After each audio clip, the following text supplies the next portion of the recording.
যে সূরা তিলাওয়াত করলাম সূরার নাম হলো সূরাতুল আরাফ। কি নাম? সূরা আরাফ। আরাফ হলো এমন একটি জায়গার নাম যেটা হবে জান্নাত এবং জাহান্নামের মাঝখানে। আরাফ শব্দটি বহু বছর উরফুন শব্দ থেকে এসেছে। শাব্দিক অর্থ হলো উঁচু স্থান। এটা হবে জান্নাত এবং জাহান্নামের মাঝখানে, যেখান থেকে জান্নাতও দেখা যাবে জাহান্নামও দেখা যাবে। ওখানে যারা থাকবে তারা জান্নাতীয় নয় এবং তারা জাহান্নামীও নয়। অথচ কোরআনে পাওয়া যায় ফারিকুন ফিল জান্নাতি ওয়া ফারিকুন ফিস সাঈর।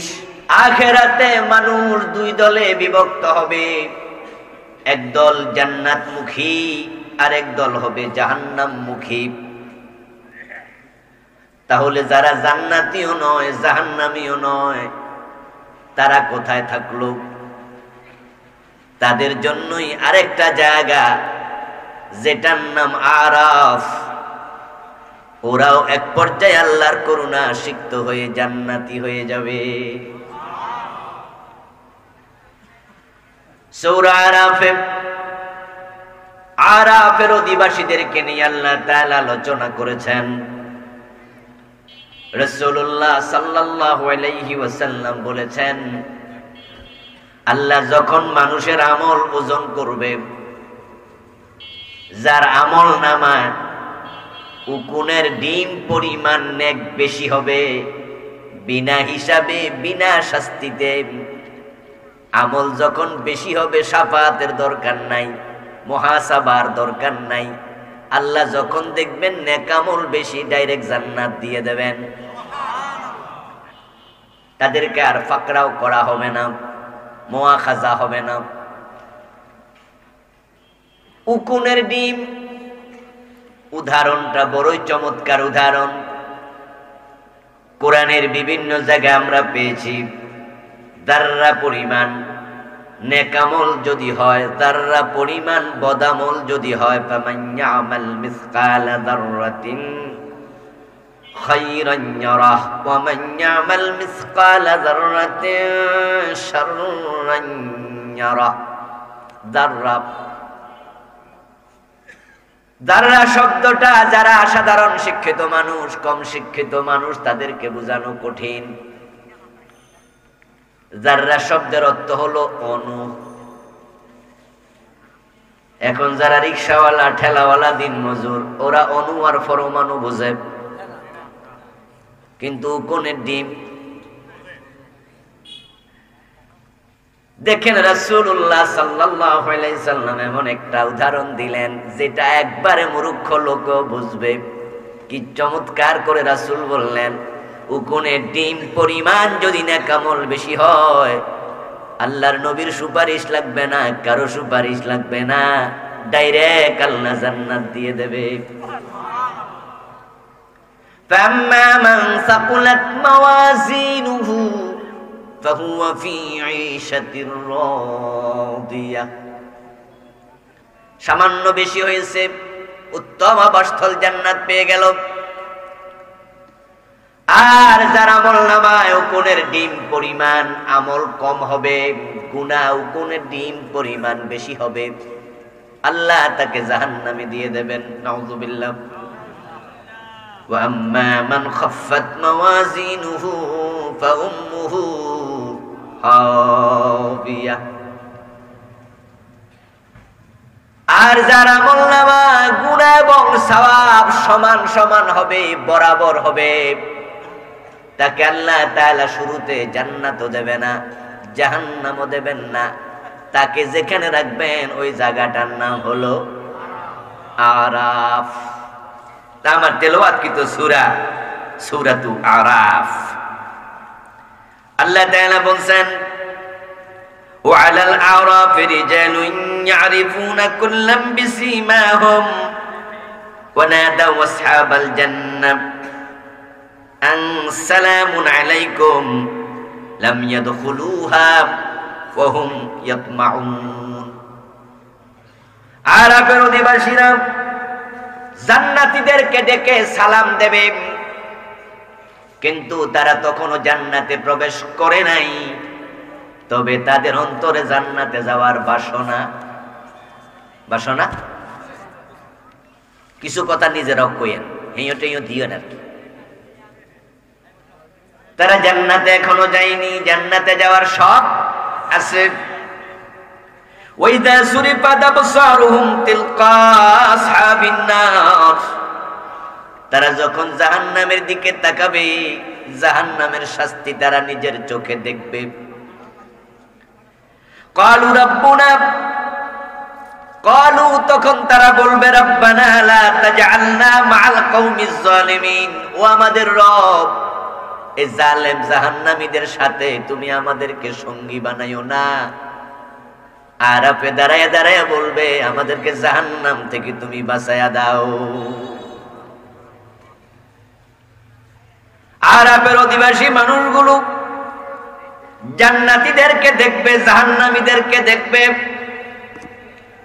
কিন্তু তারা জান্নাত জাহান্নাম কোনোটাই পাবে না, সেখানে থেকে যাবে দীর্ঘদিন পর্যন্ত।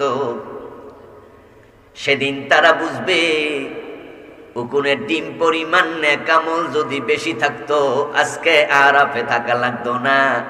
একবার সুবহানাল্লাহ বলার গুরুত্ব কত বেশি।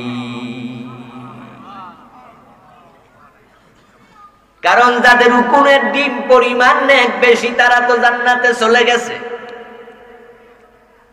আর আপনাদের যদি ওটুকু পরিমাণ নেকও বেশি থাকতো তারাও জান্নাতটা পেয়ে যেত। আফসোস করবে, হায় রে দুনিয়ায় কেন দুরাকাত নফল নামাজ বেশি পড়ি নাই, লা ইলাহা ইল্লাল্লাহ জিকিরটা একবার কেন বেশি করলাম না, সুবহানাল্লাহ আলহামদুলিল্লাহ এই জিকির যদি একবার বেশি করতাম আজকে আরাফে থাকা লাগতো না। ওকনের ডিম পরিমাণ আমল কম হওয়ার কারণে যারা জাহান্নামী হয়ে গেল তারা সেদিন আফসোস করবে আরো বেশি। যদি ওকনের ডিম পরিমাণ বেশি আমল থাকতো তাহলে আজকে জাহান্নামী হওয়া লাগতো না। এই জন্য মানুষ আমল করো ভাইরা, আমল করো, যত বেশি পারো চুপচাপ না থেকে জিকির করো, নামাজ পড়ো, রোজা রাখো, ভালো কাজ করো।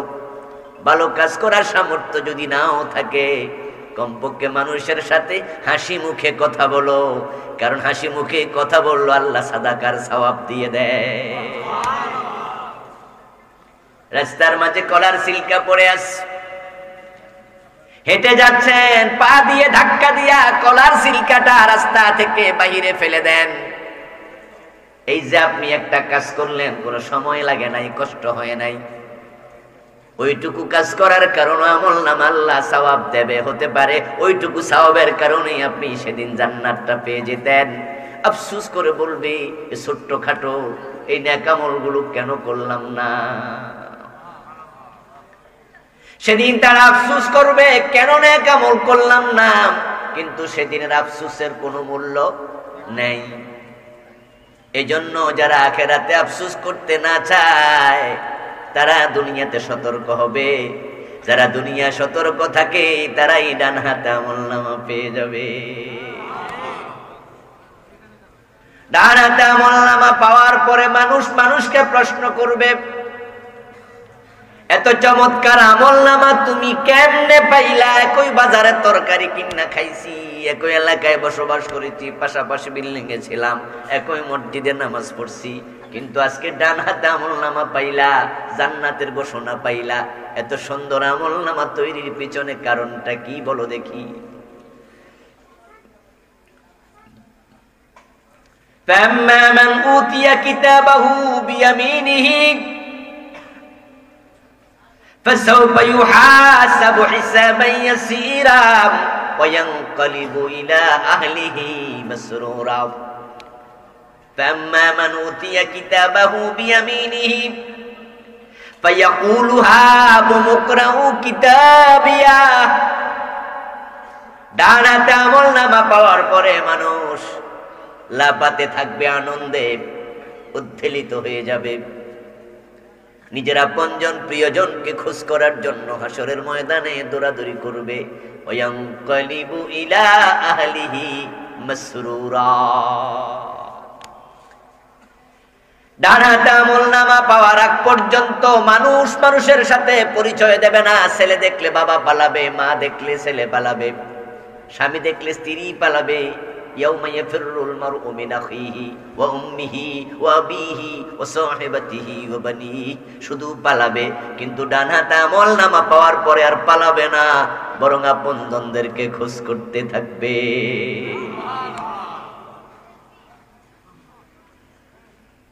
আপনজনদেরকে বলবে খাবো মুকরাউ কিতাবি, আমার আমলনামা পড়ো পড়ো, দেখো কত চমৎকার। লোকেরা জিজ্ঞাসা করবে কেমনে আমলনামা সুন্দর হলো? তখন যে জবাবটা দেবে কোরআনে আল্লাহ তাআলা সে জবাবটা আমাদেরকে এখনই জানাইয়া দিছে, দুনিয়া থাকতে জানাইয়া দিছে। জবাব হবে ইন্নী জানান্তু আন্নী মুলাকিন হিসাবিয়া। ডানাতে আমলনামা পাওয়া লোকটা জবাবে বলবে আমি দুনিয়া থাকতে জানতাম আখিরাতে সব কাজের হিসাব দিতে হবে, তাই কাজ করার আগে আমি চিন্তা ভাবনা করে কাজ করছি। আপনারা দেখবেন চা দোকানে বসে কিছু লোক আছে, পাড়া মহল্লায় যত ঘটনা ঘটে সব কিছু কয়, গীবত করে, শেকায়াত করে। যারা একটু পাওয়ারফুল আছে টেবিলে থাপড়াইয়া কত মানুষের গালিগালাজও করে। আবার কিছু লোক দেখবেন চুপচাপ বসে চা খাইয়া চলে গেছে, সেই জাতীয় কোনো গীবত আপতে নাই, এ সমস্ত দুই নাম্বারিতে নাই। কারণ সে জানে প্রতিটা কথা রেকর্ড হয়, প্রতিটা কথার জবাব। এই জন্য মুখে যা আসে বলে না, সামনে যা পায় খায় না, খাওয়ার সময় ভাবে হালাল না হারাম, বলার সময় ভাবে কথা বলা জায়েজ না না জায়েজ। ইন্নী জানান্তু আন্নী মুলাকিন হিসাবিয়া, ওই লোক জবাব দেবে আমি প্রতিটা কাজ করার আগে, কথা বলার আগে আমি নিশ্চয়ই ভাবতাম এই কথা কাজের জবাব আল্লাহর কাছে আমাকে দিতেই হবে, তাই সতর্ক হয়ে আমি কথা বলেছি। এই জন্য ফারুক আজম ওমর রাদিয়াল্লাহু তাআলা আনহু বলেছেন উনার সঙ্গী সাথীদেরকে হাসিবু কাবলা আন তুহাসাবু। ও আমার প্রিয় ভাইরা, আল্লাহর কাছে হিসাব দেওয়ার আগে একটু নিজের হিসাব নিজে করে নিও। যারা দুনিয়া হিসাব করে চলে আখিরাতের হিসাবে তারা বিপদে পড়বে না, আর যারা দুনিয়ায় বেহিসাবে চলে আখিরাতে তারা কি করবে? বিপদে পড়ে যাবে। আমার প্রিয় ভাইরা, ওই সূরাতুল আরাফের 187 নম্বর আয়াতে কারিমা থেকে তেলাওয়াত করলাম, যেখানে আল্লাহ তাআলা বলছেন ইয়াসআলুনাকা আনিস সাআতি আইয়ানা মুরসাহা। ও প্রিয় নবীজি, লোকজন আপনার কাছে আসবে, এসে তারা জিজ্ঞাসা করবে কিয়ামত কবে হবে, কিয়ামত কবে হবে? লোক জানতে আসবে। কুল ইন্নামা ইলমুহা ইনদা রাব্বি লা ইউজাল্লিহা লিওয়াক্তিহা ইল্লা হু। জবাবে আপনি বলে দিয়েন কিয়ামত কবে হবে এই ইলম আমার আল্লাহর কাছে আছে। আল্লাহ কিয়ামত কবে হবে এই ইলম দুনিয়ার কোনো মানুষের কাছে প্রকাশ করেন নাই। আমরা সবাই জানি এই পৃথিবী এক সময় ছিল না, একটা সময় আসবে যখন এই পৃথিবীটা আর থাকবে না। আল্লাহ তাআলা আমাদেরকে বড় মায়া করে দয়া করে এই দুনিয়াতে পাঠাইছেন সৃষ্টির সেরা মাখলুক করে। আমাদেরকে পাঠানোর আগে তামাম দুনিয়াটার যত উপাদান উপকরণ আছে সব আল্লাহ বানালেন। তার এই সেরা মাখলুক মানুষ দুনিয়া এসে কোনো কষ্ট যেন না পায়, তাই পৃথিবীটাকে আমাদের বসবাসের উপযোগী করে বানায়া তারপরে পৃথিবীতে মানুষ পাঠাইছে। আল্লাহ তামাম দুনিয়া বানাইছে আমাদের জন্য, আর আমাদেরকে বানাইছে শুধু আল্লাহর ইবাদতের জন্য। একটা দিন আসবে যেদিন দুনিয়ায় কোটি মানুষ থাকবে, কিন্তু আল্লাহর ইবাদত করার মতো কেউ আর থাকবে না। এই পৃথিবীর মানুষগুলো দিন দিন ইবাদত ভুলে যাবে, এবং আমরা সবাই সেদিকে যাচ্ছি। মাহফিলে আসলে ভাবেন, মসজিদে গেলে ভাবেন ইবাদতকারীর অভাব নাই। অথচ বন্ধু ফজরের টাইমে মসজিদে গেলে দেখবেন এক কাতার আধা কাতার, এক একটা এলাকায় হাজার হাজার মানুষ বসবাস করে। ফজরের টাইমে মসজিদ খালি। এমন মসজিদও আছে ইমাম আর মুয়াজ্জিন ছাড়া একটা মুসল্লিও নেই। আপনারা বিশ্ব রোডের পাশের মানুষ, ফজরের টাইমেও দেখবেন কত বাস যায় ঢাকা থেকে চট্টগ্রাম, চট্টগ্রাম থেকে ঢাকা কত বাস যাচ্ছে। এমন শত শত বাস আছে ফজরের নামাজের জন্য একটু বিরতিও দেয় না। 92% মুসলমানের দেশের কথা বলছি। আবার যেই বাসগুলো বিরতি দেয় ফজরের নামাজের জন্য, ওই বাসে দু একজন নামাজি মানুষ আছে, তাই ড্রাইভারের কাছে গিয়ে বলে, ভাই আমি নামাজ পড়বো, বিরতি দিয়েন। বিরতি দেওয়ার পরে এমন ঘটনাও আমি নিজে সাক্ষী, আমি শুধু একাই ফজরের নামাজ পড়েছি, বাসের আর একটা লোক আমার সাথে মসজিদে যায় নাই। এই কয়দিন আগেও আমি কক্সবাজার থেকে মাহফিল করে ফিরতেছিলাম। দোতলা কিছু বাস আছে যেগুলো স্লিপার কোচ, শুয়ে শুয়ে আসা যায়। ছোট গাড়ি নিলাম না, বিমানে চলে গেলাম কক্সবাজার। মাহফিল শেষে রাতেই ফিরলাম ঢাকার উদ্দেশ্যে। আমাদের 14 গ্রাম আসার পরে ফজরের টাইম হলো। ড্রাইভারকে বললাম যে ভাই নামাজ পড়বো, একটু মসজিদ দেখলে থাইমেন। ড্রাইভার সাহেব ব্রেক করলো। আমি ফজরের নামাজে গেলাম, একা, কেউ যায়নি। নামাজ শেষ করে এসে দেখি ড্রাইভার সাহেব আর উনার সুপারভাইজার দুইজনে মাটিত খাড়ায় খাড়ায় বিড়ি টানতেছে। এর মানে হলো উনারা ভাবছে হুজুর যেহেতু নামাজ পড়ে আমরা সময়টা কাজে লাগাই। কাজে লাগাইছে কি খাইয়া? কথা বলেন, কি খাইয়া? আমার সাথে কি মসজিদে যেতে পারতো না? যেহেতু থামাই লাগছে, 2 রাকাত নামাজ পড়েই নি, 4 রাকাত সুন্নাহ আর 2 রাকাত ফরজ পড়তে কতক্ষণ লাগবে? 92% মুসলমানের দেশে যদি নামাজের অবস্থা হয়, এবার কোরআন শিখেছে কয়জনে, কোরআন পড়ে কয়জনে, কোরআন মানে কয়জনে, নামাজিদের মাঝে বিশুদ্ধ তেলাওয়াত জানে কয়জনে, ওই নামাজি যারা আছে তাদের মাঝে হারাম খায় না কয়জনে। যদি আপনি বাছাই করতে থাকেন তাহলে এখনো প্রকৃত মুমিনের সংখ্যা 2%, 3%, 5% এর বেশি হয় কিনা আমি দারুণভাবে সন্দিহান। একটা সময় আসবে যখন মানুষগুলো ইবাদত বিমুখ হয়ে যাবে। রাসূলুল্লাহ সাল্লাল্লাহু আলাইহি ওয়াসাল্লাম বলেন, আল্লাহ তাআলা তাকায় দেখবেন তাম দুনিয়াতে মুমিনের সংখ্যা বড়ই কম। তখন ইয়ামান নামক দেশ থেকে আল্লাহ একটি বাতাস ছেড়ে দেবেন। ক্বালান নবী সাল্লাল্লাহু আলাইহি ওয়াসাল্লাম, ইন্নাল্লাহা ইয়াবআথু রিহাম মিনাল ইয়ামান আলিয়ানা মিনাল হারিস لا تدع من كان في قلبه مثقال حبة من الإيمان إلا قبضته رواه مسلم। প্রিয় নবীজি বলছেন, ওই বাতাসটা আল্লাহ ইয়ামান নামক দেশ থেকে ছেড়ে দেবেন। ওই বাতাসের স্পর্শ হবে রেশমি কাপড়ের চেয়ে কোমল। দুনিয়ায় যত মানুষ আছে সবার গায়ে বাতাসটা লাগবে, কারো কিচ্ছু হবে না। তবে যার কলবে সরিষার দানা পরিমাণ ঈমান আছে, ওই বাতাস তার গায়ে লাগার সাথে সাথে ওই লোকটার মৃত্যু হয়ে যাবে। আল্লাহ চাইবেন পৃথিবী আর আমি রাখবো না। কোটি কোটি মানুষ ইবাদতকারী নাই। তাম বাংলাদেশে মানুষ আছে ধরেন 30 কোটি, মুমিন থাকবে 100 জন 200 জন। তাম সৌদি আরবে মানুষ আছে 20 কোটি, মুমিন আছে 500 জন।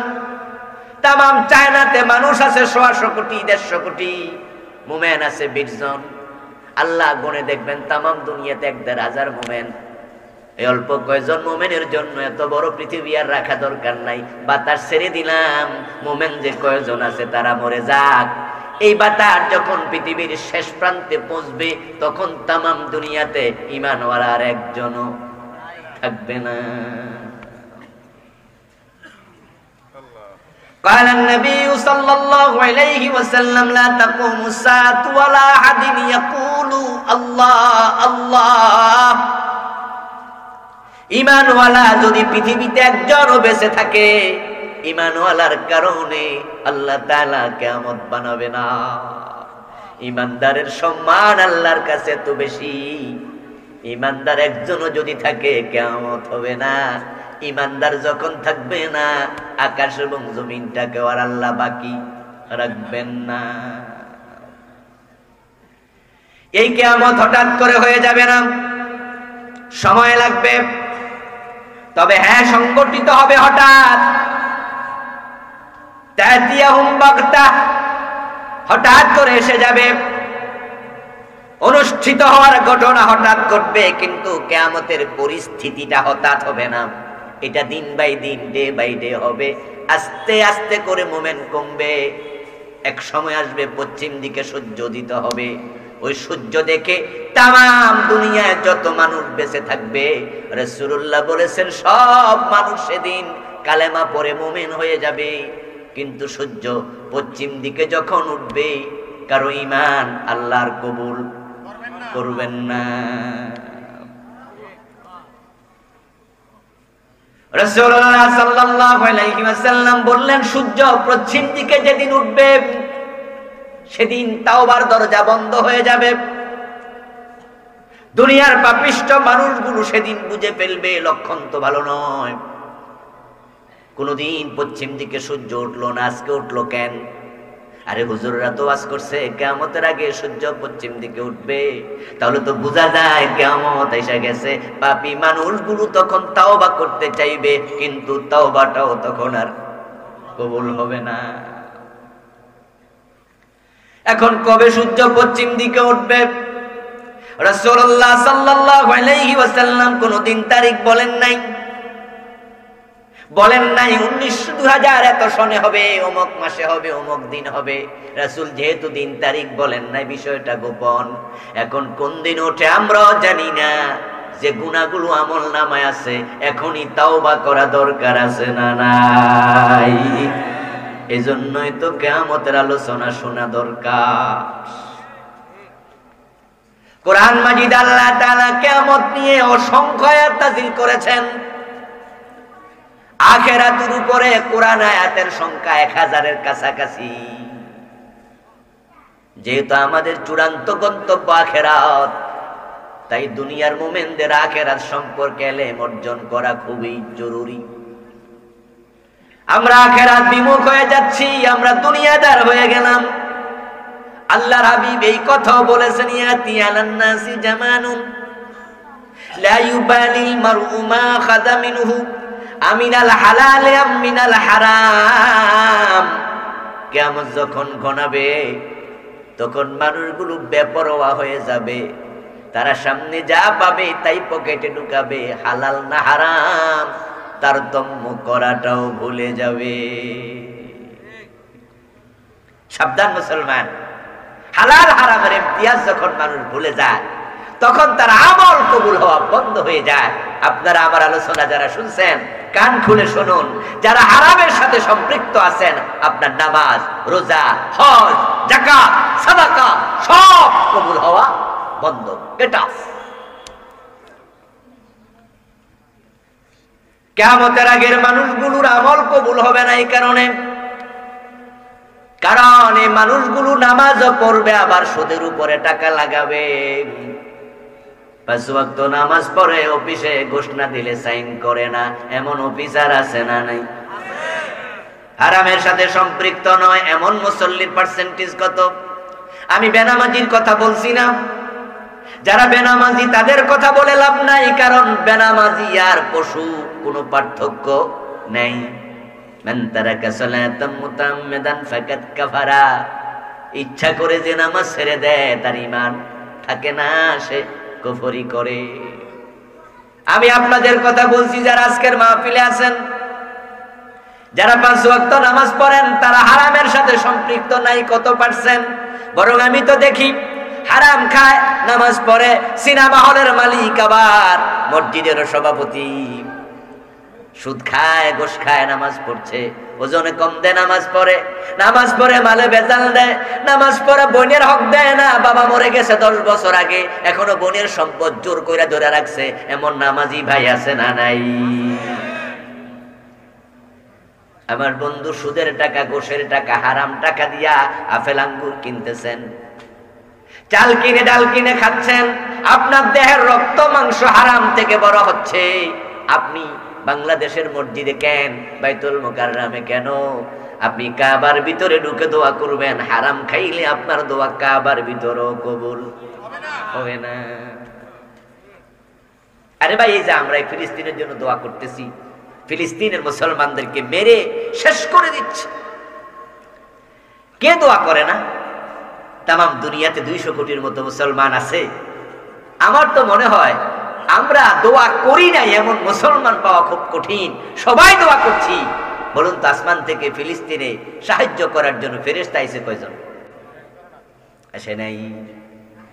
বদরের যুদ্ধে 5000 ফেরেশতা আসলো, ইরাকে আসলো না, বসনিয়া আসলো না, শেষনিয়া আসলো না, সোমালিয়া আসলো না, আলজেরিয়া আসলো না, ফিলিস্তিনে আসলো না, মায়ানমারে আসলো না, কাবা ভাঙতে আসলো আব্রাহা, আল্লাহ বাবিল পাঠাইছেন। ভারতে মসজিদ, বাবরি মসজিদ ভেঙে রাম মন্দির বানাইছে, ওখানে একটা বাবিল পাখিও আসলো না। এর মানে দাঁড়ালো আমাদের দোয়া এখন আর কবুল হয় না। দুটি কারণে দোয়া কবুল বন্ধ। একটা হলো অধিকাংশ মানুষ হারাম খায়, আর একটা হলো অন্যায়ের বিরুদ্ধে প্রতিবাদ ভুলে গেছে। তোমরা যদি জিহাদের তলোয়ার হাত থেকে ফেলে দাও, অন্যায়ের প্রতিবাদ ভুলে যাও, তখন তোমাদের দোয়ার কবুল হবে না। রাসূলুল্লাহ এটা বলে গেছেন 1400 বছর আগে, লা তা'মুরুন্না বিল মা'রুফ ওয়া লা তানহাবুন্না আনিল মুনকার। অবশ্যই তোমরা সৎ কাজের আদেশ দিবা, অন্যায় দেখলে প্রতিবাদ করবা, প্রতিরোধ করবা, বাধা দিবা, এই কাজটি তোমরা করতে থাকবা। আও লা ইউশিকান্নাল্লাহু আন ইয়াবআসা আলাইকুম আযাবাম মিন ইনদি। এটা যদি না করো, আল্লাহর পক্ষ থেকে তোমাদের উপর গজব আসবে, আযাব আসবে। সুম্মা লা তাদউন্নাহু, তখন তোমরা দোয়া করবা, ফালা ইউস্তাজাবু লাকুম, দোয়া কবুল আর হবে না। গত 7 অক্টোবর যখন ফিলিস্তিনের সাথে ইসরায়েলের যুদ্ধ বেঁধে গেল, 8 তারিখে আমেরিকা বলে দিল ইসরায়েল তোমার সাথে আমি আছি। 9 তারিখে রণতরী পাঠাইয়া দিল, মিসাইল পাঠাইয়া দিল, যুদ্ধ বিমান পাঠাইয়া দিল। ফ্রান্স বলে দিল আমরা তোমার সাথে আছি ইসরায়েল। জার্মানি বলে দিল আমরাও সাথে আছি। ইউনাইটেড কিংডম বলে দিল আমরা তোমাদের সাথে আছি।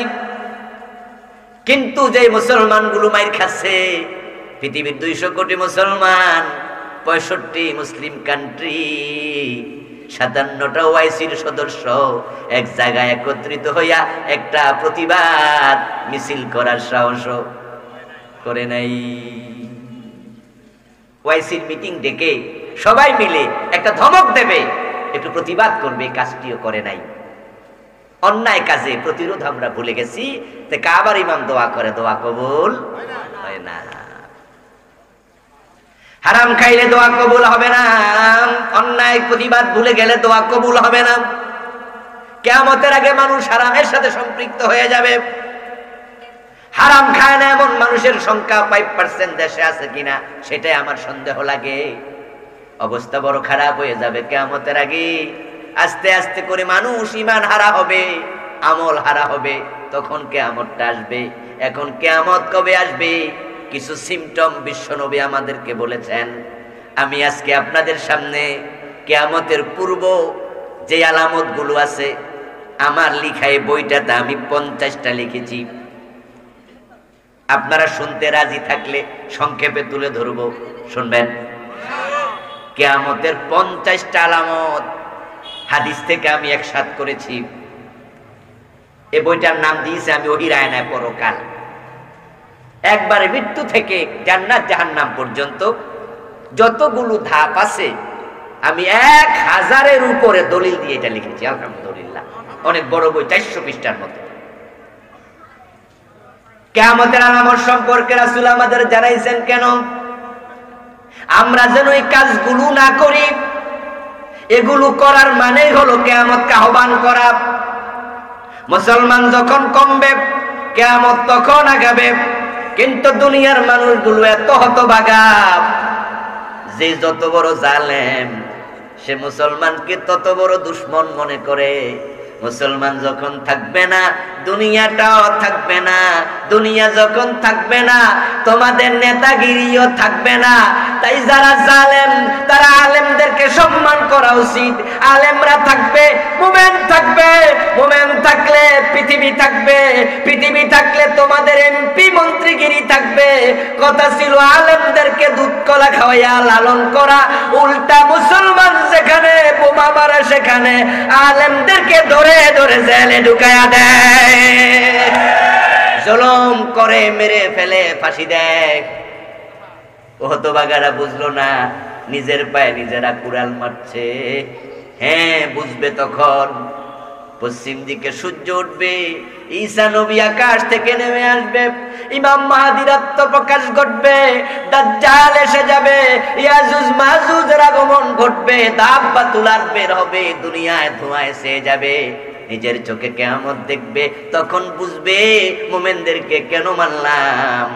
তারা নাই তো কিয়ামতে গিয়ে আসে, মানুষ বুঝে দাঁতের মর্ম তখন, যখন দাঁত গালে আর থাকে না। রাসূলুল্লাহ সাল্লাল্লাহু আলাইহি ওয়াসাল্লাম বলেছেন, লা তাকুমুস সাআতু ইল্লা আলা শিরারিন নাস। কিয়ামত একটা গজব, একটা আযাব। আসমান থেকে সবগুলো তারকা মাটির মাঝে পড়বে, তামাম দুনিয়া আগুনের গোলকে পরিণত হবে। কিয়ামত বড় খারাপ একটি দিক, বড় আযাবের একটি দিক। রাসূল বলে, যখন কিয়ামত হবে দুনিয়াতে একটা ভালো মানুষও থাকবে না, যত মানুষ আছে সবগুলো হলো নিকৃষ্ট মানুষ। তাই তোমরা কিয়ামতের ব্যাপারে সাবধান থাকো, তোমরা নিকৃষ্ট মানুষদের কাতারে নিজেদেরকে শামিল বানাইও না। আল্লাহর হাবিব সাল্লাল্লাহু আলাইহি সাল্লাম কিয়ামতের যে আলামতগুলো বললেন, এক নাম্বার আলামত আইয়ুরফাল ইলম। কিয়ামতের প্রথম আলামত এলেম উঠে যাবে, এলেম উঠে যাবে। এই আলামতটা বাংলাদেশে প্রকাশ হয়ে গেছে বললেই চলে। কোরআনের ইলমওয়ালা মানুষ এতটাই এখন কমেছে, এক নাম্বার মানুষ কোরআন পড়তে জানে না। যারা পড়তে জানে তারা বিশুদ্ধ জানে না, যারা বিশুদ্ধ জানে তাদের অধিকাংশ অর্থ জানে না, যারা অর্থ জানে তারা ব্যাখ্যা জানে না, যারা ব্যাখ্যা জানে তারা আমল করে না। কোরআন কি শুধুমাত্র তেলাওয়াতের জন্য এসেছে? কোরআনের ইলম আজকে বিদায় নিল। আমরা ছোটকালে প্রাইমারিতে যখন পড়েছি তখন ইসলাম শিক্ষা নামে একটা বই ছিল। একজন হুজুর স্যার ছিল, যিনি অঙ্ক ইংরেজিও পড়াইতো আবার ইসলাম ধর্ম পড়াইতো। উনারে আমরা হুজুর স্যার বলতাম। হাই স্কুল ইসলামিয়াত ছিল, ইন্টারমিডিয়েট ইসলাম ধর্ম ছিল। এখন স্কুল কলেজের খবর নেন, সেখান থেকে ইসলাম ধর্ম তুলে দিছে, এটাকে ঐচ্ছিক বানাইছে। পড়লে পড়ো, না পড়লে কোনো অসুবিধা নেই। সিলেবাস থেকে কোরআন তুলে দিয়েছে, হাদিস তুলে দিয়েছে। আমাদের হাজার হাজার সন্তান ডাক্তার হচ্ছে, ইঞ্জিনিয়ার হচ্ছে, ইউনিভার্সিটির প্রফেসর হচ্ছে। সিলেবাসে যেহেতু নাই, হাজার হাজার ইঞ্জিনিয়ার আল্লাহর কোরআনটা দেখে দেখেও পড়তে পারে না। হাজার হাজার ডাক্তার দেখে দেখে কোরআন পড়তে পারে না। ইউনিভার্সিটি প্রফেসর ওযু 4টা ফরজ জানে না। বাবার জানাজার নামাজে এসে কেমনে জানাজার নামাজ পড়া লাগে নিয়তটাও জানে না। হুজুরকে এসে বলে, হুজুর জানাজার নামাজের নিয়ম বলে দেন। হুজুর মাইকাতে নিয়ে বলে 4 তাকবীরের সাথে এই ইমামের পিছনে ফরজে কিফায়া জানাজার নামাজ পড়লাম, আল্লাহু আকবার। জি হুজুর, ঠিক আছে। আল্লাহু আকবার বলে এবার নিয়ত বাইদা দাঁড়াইছে। নিয়ত বাঁধার পরে তাকবীর দেওয়ার পরে দোয়া আসেনি। তো যে বেটা নিয়ত শিখছে এখন, সে দোয়া পড়লো কখন? তৃতীয় তাকবীর দেওয়ার পরে তো লম্বা দোয়া আছে, আল্লাহুম্মা গফির লি হাজ্জিনা ওয়া মাইয়িতিনা ওয়া শাহিদিনা ওয়া গায়িবিনা। আরো কত দোয়া রাসূল করতেন, আল্লাহুম্মা গফির লাহু ওয়ারহামহু ওয়াফিহি ওয়াফু আনহু ওয়াকরিম নুজুলাহু ওয়াসসি মুদখালাহু আল্লাহুম্মা আদখিলহুল জান্নাহ আল্লাহুম্মা কিহি আযাবান নার। রাসূল আরো কত দোয়া করতেন। আপনার ডাক্তার ইঞ্জিনিয়ার ছেলে যে নিয়তেই মাত্র শিখলো, 3 নাম্বার তাকবীর দিয়া বাবার জন্য সে কোন দোয়াটা করলো? এলেম উঠে যাওয়া কিয়ামতের আলামত। আজকের মাহফিলে আপনারা যে কয়জন বসে আছেন, বিশুদ্ধ কোরআন তেলাওয়াত কয়জনে জানেন? আত্মসমালোচনা করুন। আমি এমন মুসল্লিও পেয়েছি, দাড়ি সব পেকে গেছে, 40-50 বছর নামাজ পড়তেছে, এখনো সূরা ফাতিহাটা বিশুদ্ধ তেলাওয়াত পারে না। এটা কিয়ামতের আলামত। এলেম উঠে যাবে। 2 নাম্বার আলামত, মূর্খতা বৃদ্ধি পাবে। 3 নাম্বার, জেনা ব্যভিচার বেড়ে যাবে। জেনা ব্যভিচার কেমনে যে কি পরিমাণ বাড়ছে। চোখের জেনা এখন তো মুরব্বীরা পর্যন্ত করে। আমরা যখন ছোট ছিলাম, ঘরের মাঝে টেলিভিশন থাকলে মুরব্বীরা দৌড়ানি মারতো। টেলিভিশন আসাইরা ভাঙ্গা ফেলছে, এমন ঘটনাও আছে। রিমোট আসার দিয়া ভাঙ্গা লাইছে ব্যবসা ছাড়া। আর এখন দেখা যায় ঘরে ঘরে জি বাংলা স্টার জলসা চলে। আসরের নামাজ পড়ে মসজিদের পাশের দোকানে বসে মুরব্বীরা পর্যন্ত টেলিভিশনে নাটক দেখে। চোখের জেনা দেখা, হাতের জেনা ধরা, কানের জেনা শোনা, আর মূল জেনা যৌনাঙ্গ করে। এখন জেনার এত সয়লাভ হয়েছে, শহরে গেলে তো চোখ বাঁচানো বড় কঠিন। ঢাকা শহরে হাজার হাজার মেয়ে ওড়নাটাও গায়ে দেয় না। গত শুক্রবারের আগের শুক্রবারে ফিলিস্তিনের মুসলমানের জন্য সাহায্য দেবে, এজন্য ঢাকায় কনসার্টের আয়োজন করছে আর্মি স্টেডিয়ামে। মহাখালীতে আমি উত্তরায় নামাজ পড়াই আমি বাসায় আসবো ফার্ম গেটে, 1-1.5 ঘন্টার লম্বা জ্যাম।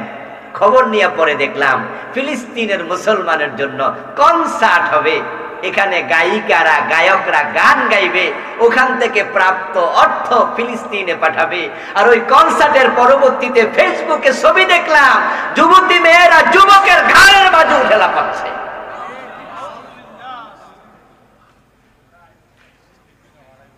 শার্ট গায়ে দিয়ে টি শার্ট পরে দেখলাম শত শত মেয়ে কনসার্টে লাইনে খাড়াইছে, টিকিট কেড়ে ভিতরে ঢুকবে।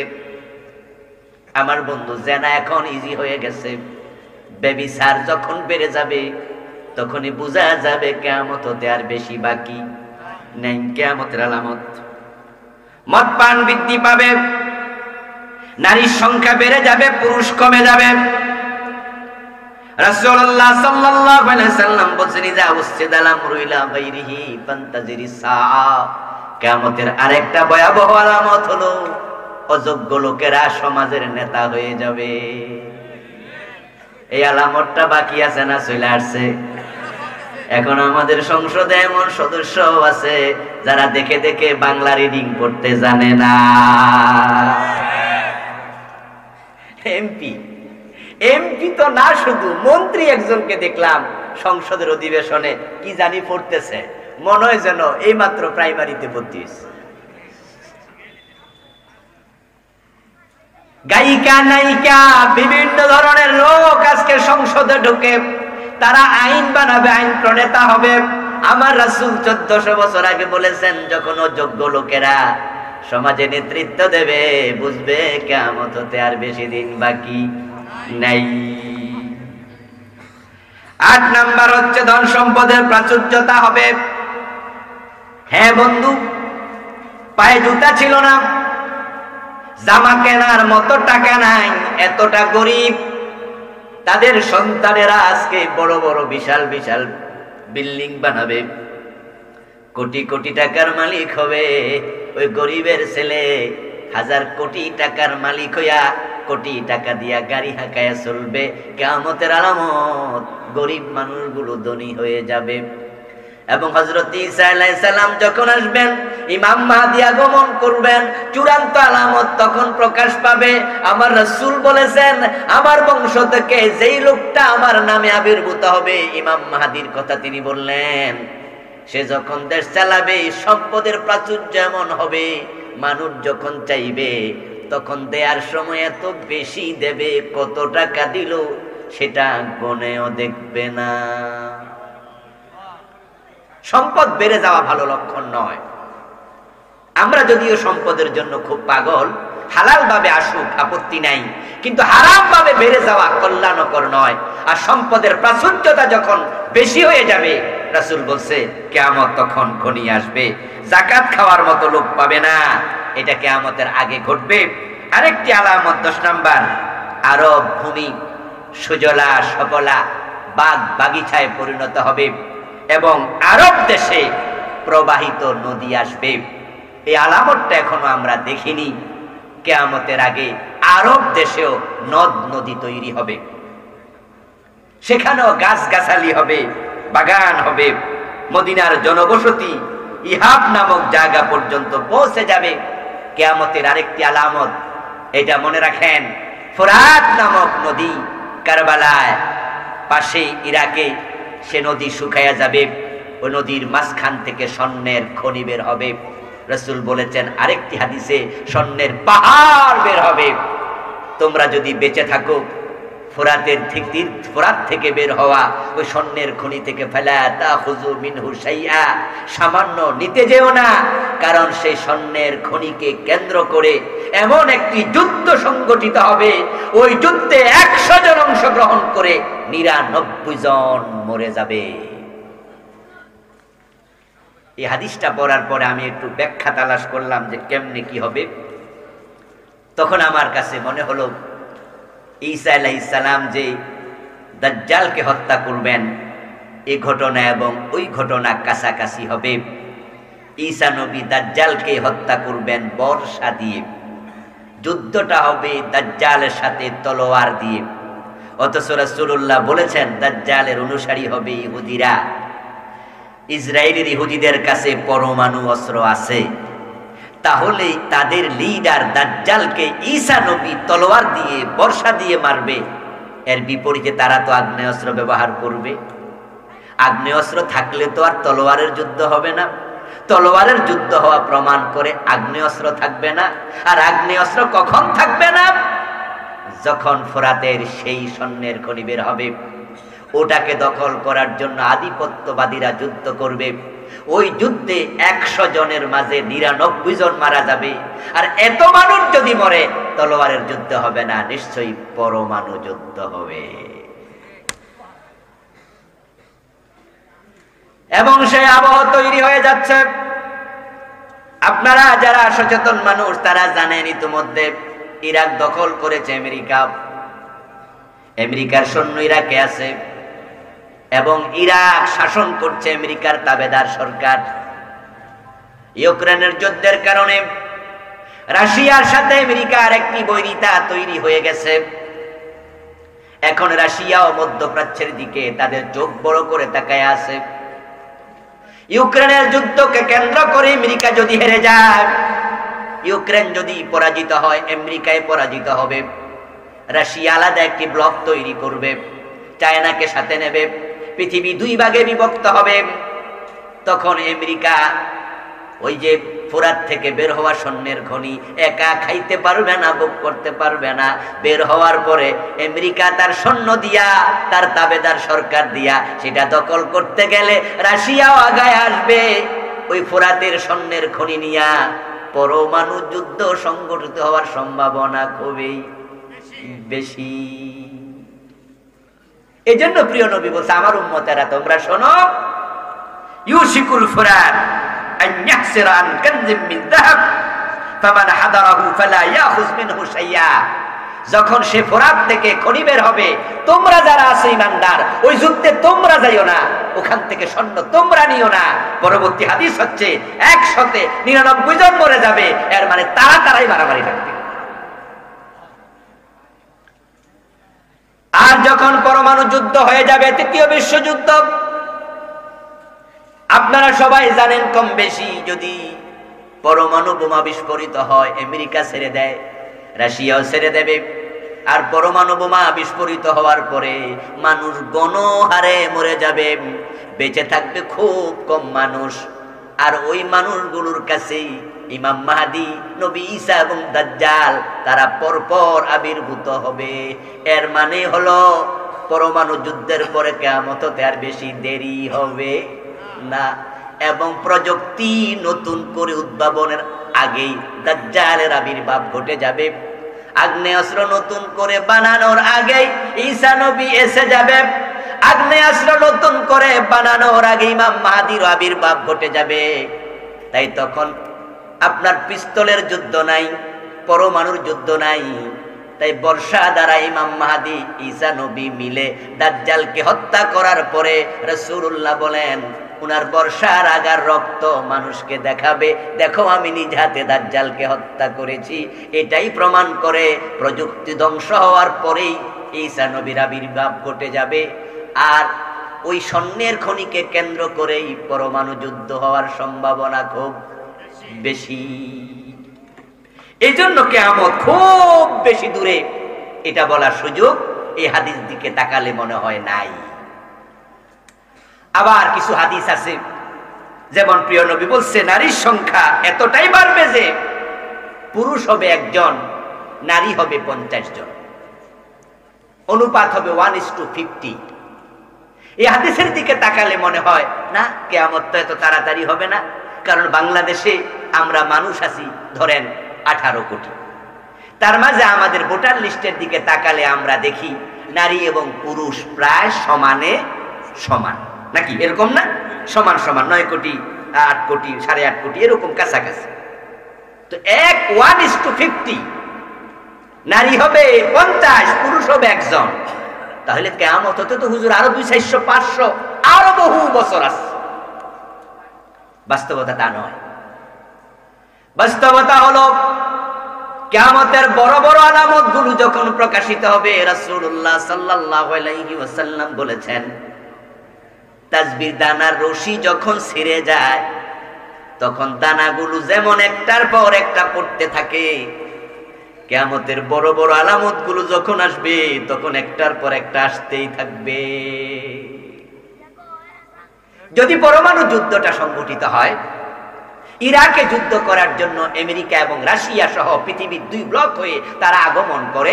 এবার আপনারা একটু বলুন তো, যারা বোঝেন, যুদ্ধের মাঠে পুরুষ বেশি আসে না নারী বেশি আসে? যুদ্ধের মাঠে কারা বেশি আসে? তাহলে ওই পরমাণু যুদ্ধে যদি যেই ক্ষেত্রে ঘটবে, যেখানে ঘটবে, ওখানে পুরুষরা কেউ বাঁচবেই না। যুদ্ধটা যদি মধ্যপ্রাচ্য কেন্দ্রিক সংঘটিত হয়, রাশিয়া থেকে যে সৈন্যরা আসবে, আমেরিকা থেকে যে সৈন্যরা আসবে, 2 ব্লক লাখ লাখ সৈন্য একসাথ করবে, তখন মধ্যপ্রাচ্যে পুরুষ মহিলা সব মরে গেল।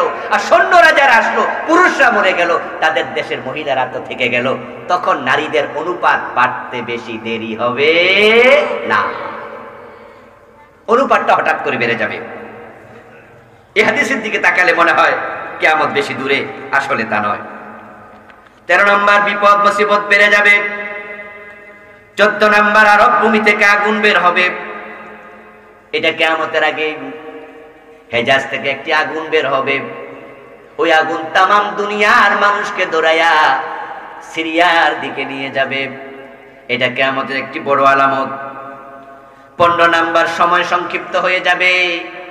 1 মাসের মতো 1 বছর হয়ে যাবে মাসের মতো, 1 মাস হয়ে যাবে 1 সপ্তাহের মতো, 1 সপ্তাহ হয়ে যাবে 1 দিনের মতো। এই যে মনে হবে এই তো 2023 সন আসছে, 24 এসে গেল বুঝি, 24-এর পরে মনে হবে 25 এসে গেল বুঝি। সময়ের বারাকা এত কমবে, মানুষ কাজ করতে করতে দেখবে সময় শেষ হয়ে গেছে। 16 নম্বর ভূমিকম্প, দুর্দশা বেড়ে যাবে। যখন ভূমিকম্প বেড়ে যাবে তখন আমাদের অনুমান করা উচিত কিয়ামত হতে আর বেশি দেরি নাই। তাই তাওবা করতে দেরি করা যাবে না। 17 নম্বর গনিমতের মাল মানুষ ব্যক্তিগত মাল মনে করবে। 18 নম্বর আমানতকে গনিমত মনে করবে। 19 নম্বর যাকাতকে জরিমানা মনে করবে। মানুষ যাকাত দিতে চাইবে না, যাকাত দেওয়ার সময় কষ্ট পাবে। এই আলামতটা কি এসে গেছে? কি মনে হয়? কি জাকাত দিতে কষ্ট লাগে, তাই তো হিসাব করে না। আমরা হিসাব করি, আলহামদুলিল্লাহ আমাদের জাকাত কম তো, 1 কোটি টাকা আছে আপনার, 2.5 লাখ টাকা জাকাত, একবার হিসাব করে দিয়ে দেবেন। 2 কোটি টাকা আছে, 5 লাখ টাকা জাকাত, হিসাব আপনি করবেন। কিন্তু আপনার যদি 1000 কোটি টাকা থাকে, 100 কোটি টাকা থাকে, 2.5 কোটি টাকা, 1000 কোটি টাকা আছে, 25 কোটি টাকা। এই জন্য আপনারা দেখবেন যারা বড় লোক আছে তারা জাকাত দেয় লামসাম। তারা অফিসের ম্যানেজারকে বলে দেয় 5 ট্রাক শাড়ি, 2 ট্রাক লুঙ্গি, 3 দিন মাইকিং, যাও দিয়ে দাও, মানুষ জানবে আমি জাকাত দিছি, আল্লাহরও কয়ে দিব আমি জাকাত দিছি। স্যার হিসাব করবো না, এত কথা কও কেন? জাকাত দেয়াকে মানুষ জরিমানা মনে করবে, এই জন্য মানুষ জাকাত বিমুখ হয়ে যাবে। এটা কিয়ামতের আলামত। 20 নম্বর আলামত, দুনিয়ার উদ্দেশ্যে মানুষ এলেম শিখবে, দিন মানার জন্য এলেম শিখবে না, দুনিয়ার জন্য এলেম শিখবে। আলামতটাও দেখে ফেলেছি। এমন অনেক আলোচক বক্তা আমি চিনি যারা মানুষের কাছে ওয়াজ করে কিন্তু ঠিকঠাক মতো নামাজটাও পড়ে না। মানুষকে দিনের কথা বলে, নিজে দিন মানে না, বড় গাফেল। এই ওয়াজ কেন করলো? কিছু হাদিয়া তো বা কামানোর জন্য। এমন পীরও আপনি চিনবেন যারা মুরিদ থেকে লাখ লাখ টাকা কামাই করছে, অথচ নিজে মুরিদের সাথে দেখা করে, নিজের মুরিদের বউ দিয়া পার্টি পায়, নিজে পর্দাটাও ঠিক মতো করে না। তারা দিনকে দুনিয়ার উদ্দেশ্য বানাবে, এটা কিয়ামতের আলামত। 21 নাম্বার, পুরুষেরা বউয়ের কথা মতো চলবে, মায়ের কথার উপর স্ত্রীর কথাকে প্রাধান্য দেয়, এমন ছেলে আছে না নাই? রাসূল বলেছেন পুরুষরা যখন নারীদেরকে প্রাধান্য দেবে, বউয়ের কথা মতো পুরুষরা চলবে, এটা কিয়ামতের আলামত। মায়ের নাফরমানি করবে, নিজের স্ত্রীকে প্রাধান্য দেবে। 23 নাম্বার, বন্ধুকে আপন মনে করবে, নিজের জন্মদাতা বাবাকে সরাইয়া দেবে। বাবার চেয়ে বন্ধুর গুরুত্ব বেড়ে যাবে। মসজিদে শোরগোল করবে। ফাসিক ব্যক্তিরা সমাজের নেতা হবে। শুধু সমাজের নেতা না, এই আলামতটি আমি দেখে ফেলেছি। দাড়ি নাই, বড় বড় মোছওয়ালা মসজিদের সভাপতি, এমন লোক আছে কিনা? সমাজের নেতা শুধু না, মসজিদেরও নেতা।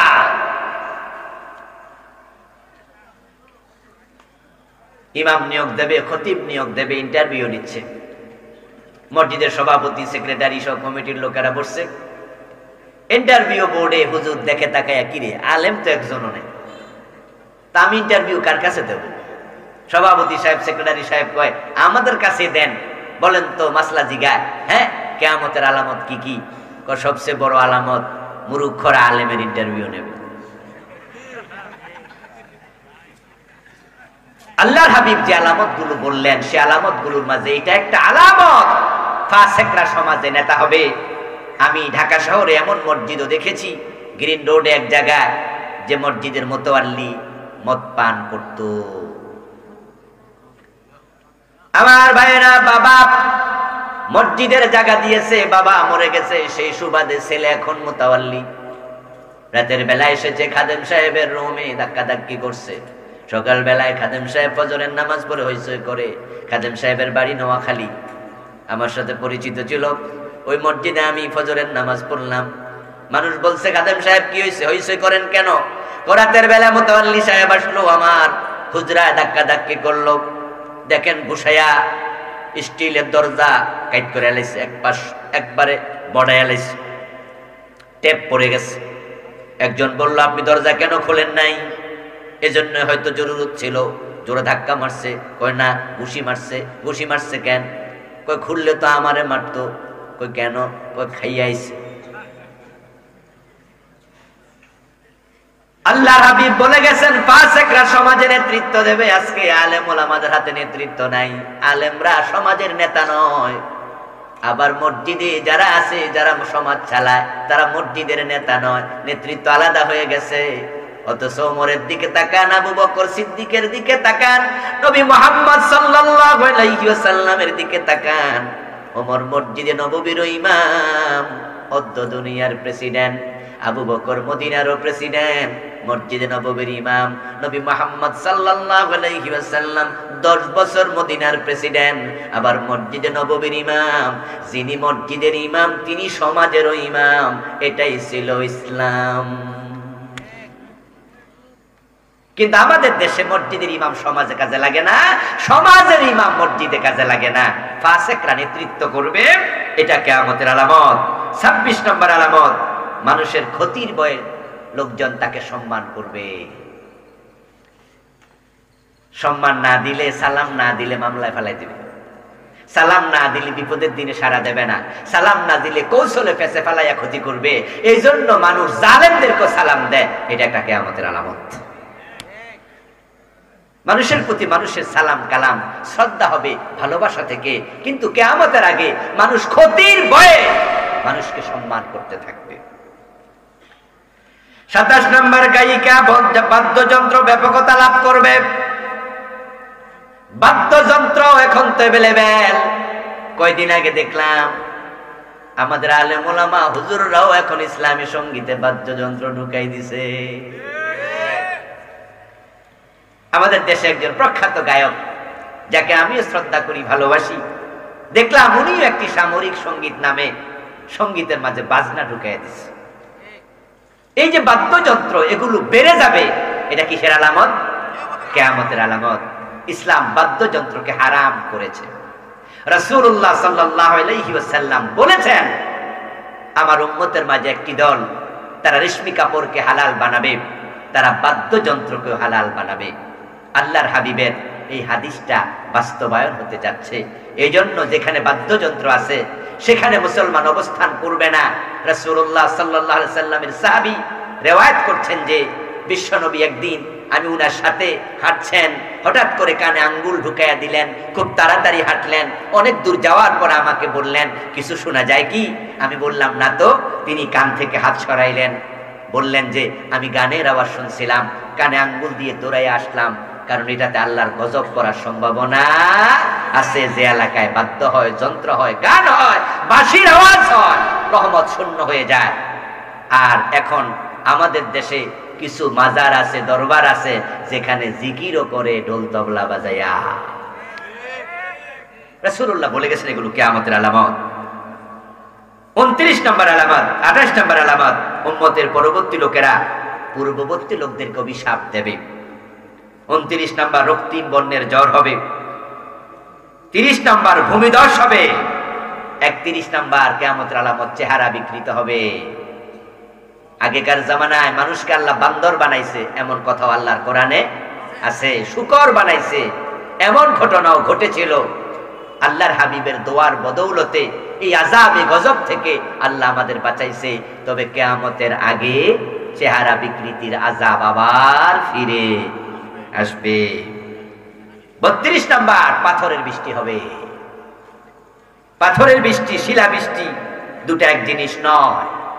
পাথরের বৃষ্টি বর্ষিত হবে, শিলা বৃষ্টি তো অ্যাভেলেবেল হয়। 33, দাসী তার মনিবকে প্রসব করবে। এর ব্যাখ্যা হলো, মায়ের সাথে সন্তানেরা দাসীর মতো, কাজের মেয়ের মতো আচরণ করবে। সমাজের কিছু কিছু জায়গায় এটা দেখা যায়, মায়ের সাথে দাসীর মতো আচরণ করে, মাকে বকাবকি করে। কয়েকদিন আগে পত্রিকায় দেখলাম, জামাই বউ মিলে মাকে ওমনি বস্তার ভিতরে ঢুকাইয়া মুখ বাঁধা রাস্তায় রেখে আসছে। মা বাবার সাথে যখন এই জাতীয় অমানবিক আচরণ হবে, তখন বুঝে নিতে হবে কিয়ামত হতে আর বেশি দিন বাকি নাই। 34 নম্বর, খালি গা খালি পা বিশিষ্ট গরিব রাখালেরা প্রতিযোগিতামূলক প্রাসাদ, বড় বড় বিল্ডিং বানাবে। আল্লাহ রাসূল বলেছেন, এটা আমরা দেখছি। ফিতনা প্রকাশিত হবে, কৃপণতা বেড়ে যাবে, হত্যা বৃদ্ধি পাবে। যাকে মারা হলো সে জানবে না কেন মারা হলো, যে মারবে সেও জানবে না কেন মারলো। শুধুমাত্র কিছু টাকা হাতে দিয়ে, একটা পাসপোর্ট সাইজের ছবি দিয়া, তারপরে বলবে এই লোকটারে গুলি করতে পারলে 5 লাখ টাকা দেব, 2 লাখ দিলাম, 3 লাখ বাকি। শুধুমাত্র টাকার জন্য মানুষ মানুষকে গুলি করে, এমন ঘটনা বাংলাদেশে আছে না? আমার ভাইয়েরা চেনে না, জানে না, দুশ্মনী নাই, শত্রুতা নাই। শুধু কিছু টাকার জন্য মানুষ মানুষকে গুলি করে দেয়। ওদেরকে বলা হয় তারা হচ্ছে পেশাজীবী হত্যাকারী, সিরিয়াল কিলার, তাদের প্রফেশন মানুষ হত্যা করা। আপনার সাথে দুশ্মনী নাই, চেনা জানা নাই, শুধু টাকার জন্য মারলো। কেন মারলো জানে না, এবং যে মারা গেল কেন তাকে হত্যা করা হলো সেও জানবে না। হত্যা বেড়ে যাবে, শুধু রাজনৈতিক কারণে গুলি করবে, গুলি করে ক্রস ফায়ার নামে চালায়া দেয়। ভালো মানুষ গুলি করে দেবে। কেন গুলি করলো? আপনি আমার পথের কাটা। আমি ভাবলাম সামনের নির্বাচনে আপনি আমার দলই করেন, আমি আপনার দল, একই দল, কিন্তু নমিনেশন নিয়ে আপনার সাথে আমার একটু বার্গিং হতে পারে। আপনি হয়তো হাই অথরিটির কারোর সাথে ভালো সম্পর্ক আছে, আমার টেক্কা দিয়ে আপনি নমিনেশন সাবমিট করে ফেলতে পারেন, তাই আমি কাউকে লাগাই দিয়া আপনাকে মেরে ফেললাম। যে মারলো সে জানে না কেন মারলো, তাকে কিন্তু বলিনি কিছু টাকা দিছি। আবার যাকে গুলি করে মারলো সে দেখলো আমার অমুক গুলি করছে, সে জানে না সে আমার কেন গুলি করলো।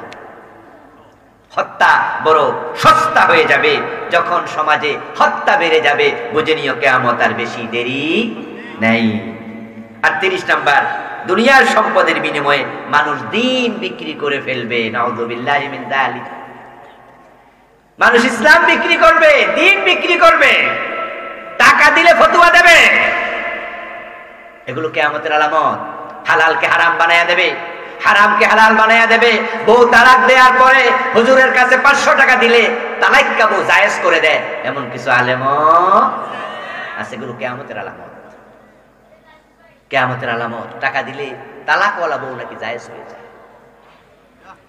আমাদের লালমাইতে একজন বড় হুজুর ছিলেন, মারা গেছেন তিনি, আল্লাহ ওনাকে ক্ষমা করুক, জান্নাত নসিব করুক। যত তালাক মানুষ দিত উনার কাছে আসতে নাকি কোনো তালাক আর তালাক থাকতো না। উনি সব ফতোয়া দিয়ে দিতেন যে তালাক হয় নাই, বিনিময়ে তাকে টাকা দেয়া লাগতো। কোন কিতাব থেকে ফতোয়া বাইর করতে হবে এই ইলম উনার আছে। হানাফি মাযহাবে জায়েজ নাই, শাফি মাযহাবেরটা দিত। শাফি মাযহাবে জায়েজ নাই, হাম্বলিটা দিত। হাম্বলি পারবে না, মালিকিটা দিত। মালিকিটা পারবে না, আহলে হাদিসটা দিত। কোনটা লাগবে টাকার উপর ডিপেন্ড করবে। সব তালাক নাকি জায়েজ, টাকা দিলে জায়েজ হয়। একবার হুজুরকে কোন একজন জিজ্ঞাসা করছিল, হুজুর আচ্ছা কোন তালাক হইছে এ ফতোয়া জীবনে দিছেন? হুজুর বলল যে একবার দিছিলাম। কেন? কই বাবা আসছে তালাক যেন না হয় সে ফতোয়া নিতে, কারণ পুতের বউ ছেলে তালাক দিছে। তা আমার যখন হাদিয়া দিছে আমি তো মাসালা খুঁজতেছি কোনটা দেখলে তালাক হয় নাই বলতে পারবো। এর মাঝে ছেলে আইছে, ছেলে আইসা বলো হুজুর কি ফতোয়া কোন দিকে? তোমার বাবা বলছে তুমি তালাক দিছো, তালাক নাকি মানবে না, তাই জায়েজ করে দিচ্ছি, তালাক হবে না। তো হুজুর কেমনে দিলে জায়েজ হয় সেটা কোন? আবার দিন। হুজুর বলল এখন যদি কই জায়েজ হয় নাই তাহলে বিয়া আমার করা লাগবে বউরে। তো বুড়া মানুষ সে কইব যে হুজুর আমনের বাড়ি দিয়া গেলাম, এখন আমি এই বউ লই যাবো কই? এজন্য ওই দিন কইছিলাম শুধুমাত্র, আজকে তালাকটা হইয়া গেছে। টাকা দিলে ফতোয়া পাল্টে যাবে, দিন বিক্রি করবে মানুষ দুনিয়ার কাছে। কালান নবী সাল্লাল্লাহু আলাইহি ওয়াসাল্লাম তাকুনু বাইনা সা'ফাতানুন কাকিতাইল লাইলিল মুসলিম ইসবিহু ফিহা আর-রাজুলু মু'মিনা ফায়ুমসি কাফিরা ওয়া ইউমসি মু'মিনান ফায়ুসবিহু কাফিরা ওয়া ইয়াবিউ আকওয়ামুন দীনাহুম বি'আরদিন মিনাদ দুনিয়া। আল্লাহর হাবিব বলছে দিন বিক্রি করবে দুনিয়ার কাছে। ও মানুষ, আমরা এমন দেখেছি এলাকার বড় জালেম, ইসলাম মানে না, দ্বীনের বিপক্ষে অবস্থান নেয়, ওই লোকটাও যদি হাদিয়া তোফা দেয় হুজুর তার এমপি পাস করার জন্য তার জন্য দোয়া করে দেয়। জালেমের জন্য যখন দোয়া করলা তখন প্রমাণ হলো তোমার কাছে দ্বীনের চেয়ে দুনিয়ার গুরুত্ব বেশি। 39 নাম্বার, মুসলমানের কোন কোন গোত্র মুশরিকদের সঙ্গে মিলিত হবে। পাকিস্তানের মুসলমান ভালো না, কিন্তু ভারতের হিন্দুরা খুব ভালো। এই জন্য শুধুমাত্র 71-এর ওই বরাত দিয়া দিয়া মুসলমানের সাথে সম্পর্ক ডেভেলপ করে না, হিন্দুদের সাথে দিন দিন মহাব্বত বাড়াচ্ছে। এমন লোক আছে না নাই? 71 তো আমরা দেখিনি। আমাদের জন্ম 4-5 বছর আরো পরে, 75 আমার জন্ম। তোমরা আমার বয়স তো 48-49 হয়ে গেল, এখনো আমাদেরকে সে 71 দেখাইয়া মুসলমানের সাথে সম্পর্ক ছিন্ন করবা। আর যে মুশরিকেরা ইসলামের দুশমন, তাদের সাথে মহব্বত করবা, এটা তো ঈমানের পরিচয় হতে পারে না। আমার প্রিয় ভাইয়েরা, ঘরে যদি 2-3 ভাই থাকে, ভাইয়েরা কি মাঝে মাঝে ঝগড়া হয় না? কথা বলেন না, ঝগড়া হয়। তাই বলে এটাকে চিরদিন জিয়ায় রাখবেন? চিরদিন মনে রাখে? পাকিস্তানের সাথে আমাদেরও ঝগড়া হয়েছে, তারা আমাদের উপর জুলুম করেছে। 25শে মাস কালো রাত্রিতে তারা আমাদের আক্রমণ করেছে, আমাদের মা বোনদের ইজ্জত নষ্ট করেছে, আমাদের মুসলমানদের রক্তপাত করেছে, শহীদ করেছে। সব সত্য, কিন্তু ভাই ভাইয়া ঝগড়া হয়। মুসলমান হিসাবে অন্য মুসলমানকে ক্ষমা করার মাঝে উদারতা আছে না নাই? কিন্তু আপনি অমুসলিমদের সাথে বন্ধুত্ব প্রকাশ করবেন, আল্লাহ রাসূল তো ভবিষ্যৎবাণী করে গেছে, মুসলমানের কোন গোত্র, কোন লোক মুশরিকদের সাথে বন্ধুত্ব করবে, তাদের সাথে মিলিত হবে। এটা কিসের আলামত? জোরে বলেন, কিসের আলামত? 40 নাম্বার, মুসলমানের কোন গোত্র মূর্তি পূজা করবে। নাউযুবিল্লাহ। সাবধান মুসলমান, রাসূলুল্লাহর এই হাদিস আমি দেখি বাংলাদেশে বাস্তবায়ন হয়ে গেছে। আরব দেশের মানুষ পাথর দিয়া মূর্তি বানায়া তার সামনে নমো নমো করত। বাংলাদেশও রাস্তার মোড়ে মোড়ে এখন বিভিন্ন নেতার পাথরের মূর্তি বানাচ্ছে। পাথরের মূর্তি বানাইয়া আমি নিজে দেখেছি, আপনারা সোশ্যাল মিডিয়ায় দেখেছেন, ফুলের মালা দিয়া ওই মূর্তির সামনে হাত জোর করেও দাঁড়ায় থাকে। আমরা আলেমরা যখন বলেছি এসব জায়েজ না, এগুলো হারাম, মূর্তি বানানো যাবে না, তখন কি বলছে ওরা? না, এটা ভাস্কর্য। মনে আছে না আপনাদের? কোন মূর্তি নেই, এটা কি ভাস্কর্য, নাম চেঞ্জ করছে। আমাদের দেশে বুদ্ধিমান কিছু লোক আছে, চাচা আপনি সুদ খান কেন? না না না, নাউযুবিল্লাহ, সুদ খাই না, আমি ইন্টারেস্ট খাই। নাম চেঞ্জ করেছে, মুনাফা খায়, বলে না? মুনাফায় টাকা লাগাইছে, সুদে লাগায় নাই। নাম চেঞ্জ করলে জায়েজ হয়ে যায়? কেউ বলে চোখ, কেউ বলে আখি, কেউ বলে নয়ন, জিনিস কয়টা? কেউ বলে বউ, কেউ বলে বধূ, জিনিস কয়টা? কেউ বলে আনন্দ, কেউ বলে ফুর্তি, জিনিস কয়টা? কেউ বলে ভাস্কর্য, কেউ বলে মূর্তি, জিনিস কি দুইটা? এক জিনিস। রাসূলুল্লাহর ভবিষ্যৎবাণী, আমার উম্মতের একদল লোক তারা মূর্তি পূজা শুরু করে দেবে। নাউযুবিল্লাহি মিন যালিক। সাবধান, কিয়ামতের কথাগুলো, আলামতগুলো এই জন্য রাসূল বলে গেছে, তোমরা সেগুলো শুরু করো না। দলের গুরুত্ব বেশি না ইসলামের গুরুত্ব বেশি? 1 নম্বরে কি থাকবে? দল না ইসলাম। যে কাজ করতে গেলে ইসলামকে কোরবানি দেয়া লাগে, ঈমানের সাথে দ্বন্দ্ব করা লাগে, দল তালাক দিয়ে ইসলামকে আঁকড়ে ধরা লাগবে। আগে দিন, আগে ইসলাম। প্রিয় নবীর ভবিষ্যৎবাণী, আমার উম্মতের কিছু লোক মূর্তি পূজা করবে, নাউযুবিল্লাহ। সেটা আমাদের দেশে শুরু হয়ে গেল বুঝি। 41 নাম্বার, 30 জন ভণ্ড নবীর আবির্ভাব ঘটবে। কিয়ামতের আগে ভণ্ড নবী আসবে। আমাদের ভারত উপমহাদেশে গোলাম আহমদ কাদিয়ান একটা ভণ্ড নবী, ঠিক না? 1835 সালে তার জন্ম। এই ভণ্ড নবী এদেশে আবির্ভূত হলো, নিজেকে নবী দাবি করলো। কিছু হতভাগা গোলাম আহমদ কাদিয়ানকে নবী মেনে নিল, এবং তাদের একটা গ্রুপ বাংলাদেশেও আছে। ঢাকার বকশীবাজারে গেলে দেখবেন ফজলে রাব্বি হলের বিপরীত পাশেই মাদ্রাসা আলিয়ার সাথেই কাদিয়ানীদের একটা বিশাল মসজিদ আছে। ওটার নাম দিয়েছে তারা আহমদিয়া মুসলিম জামাতের মসজিদ। এইভাবে কিয়ামতের আগে আরো কিছু ভণ্ড নবীর আবির্ভাব ঘটবে। আমরা যারা ঈমানওয়ালা, ইসলামওয়ালা, আমরা আল্লাহর কোরআনের উপরে পরিপূর্ণ আস্থা রেখে একটি কথা দায়িত্বহীনভাবে ঘোষণা করতে চাই, নবী মুহাম্মদ শেষ নবী, তারপরে আর কোন নবী নেই।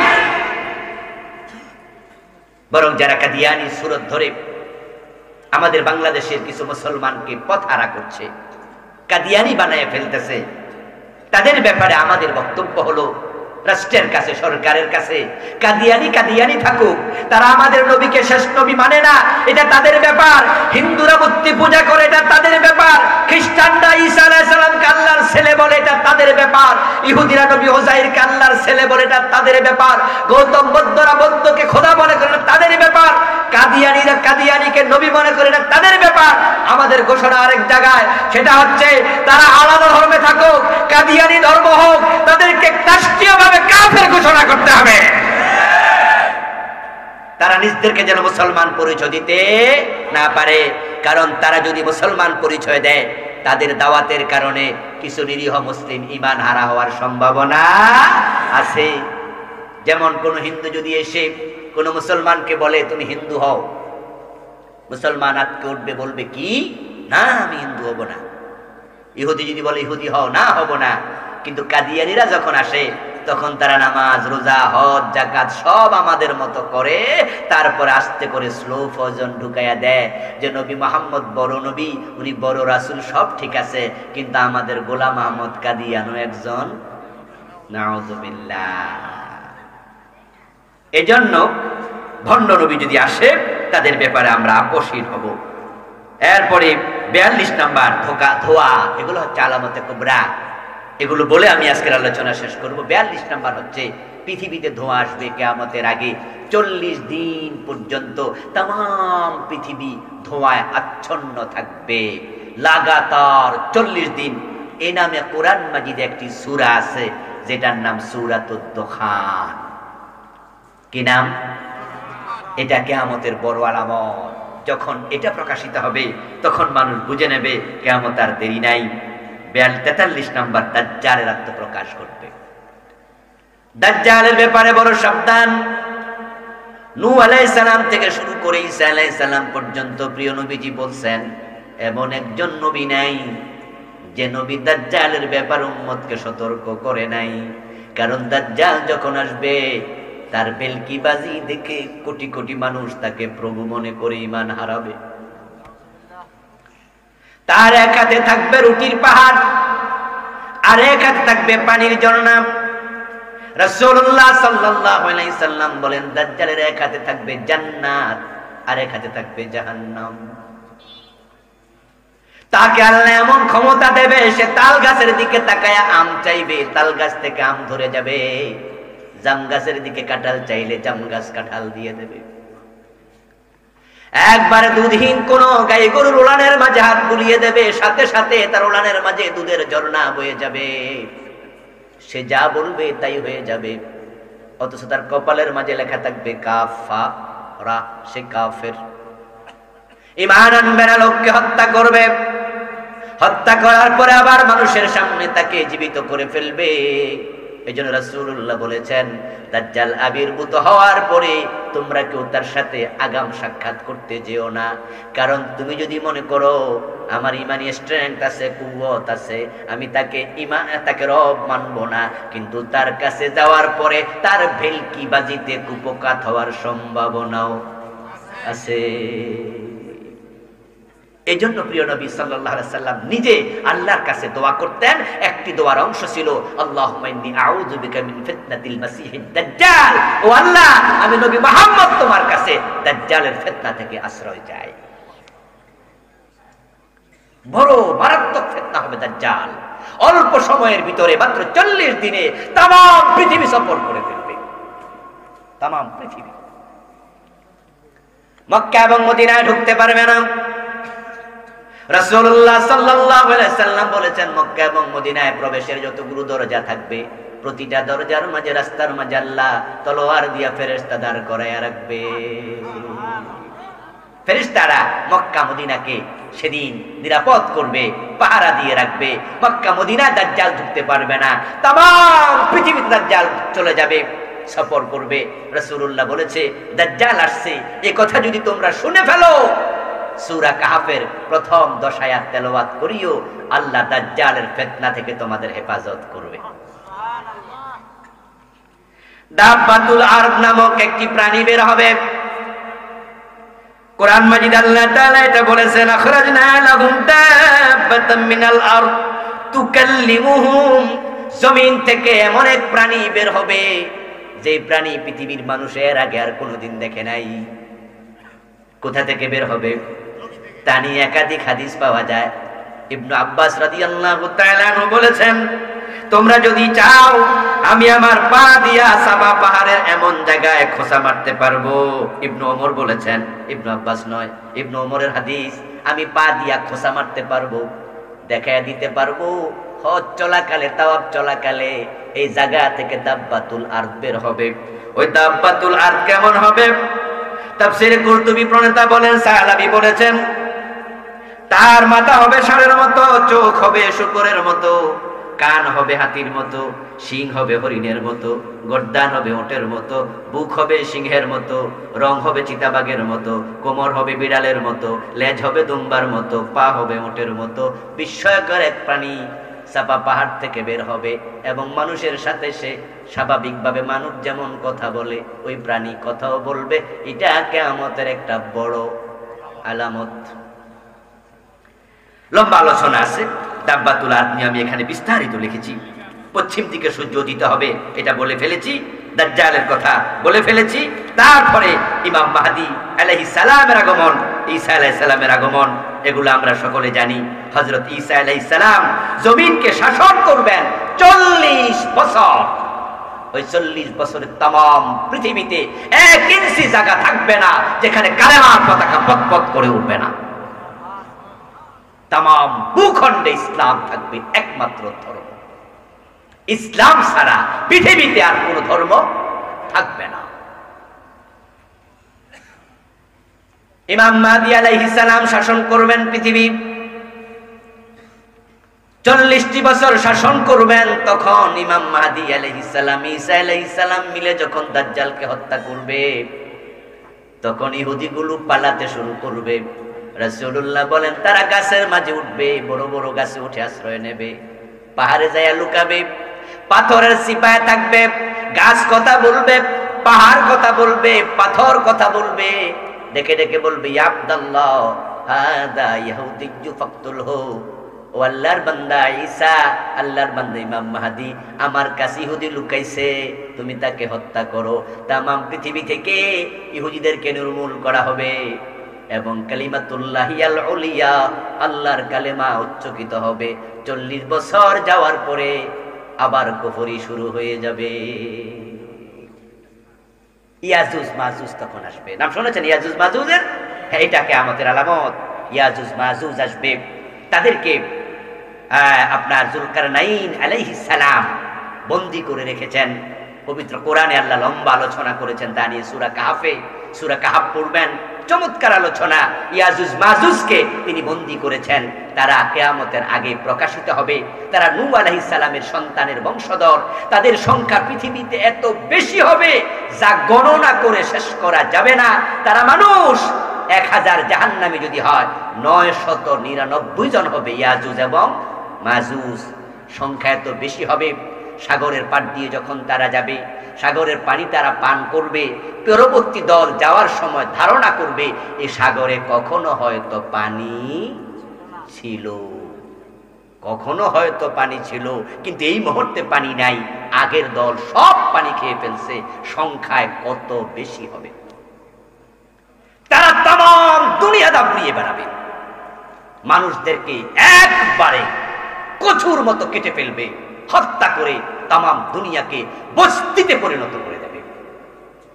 এক পর্যায়ে ঈসা আলাইহিস সালাম উনার সঙ্গীদেরকে সাথে নিয়ে তুর পাহাড়ে চলে যাবেন। আর ঘটনাগুলো তখনই ঘটবে কাছাকাছি সময়ে।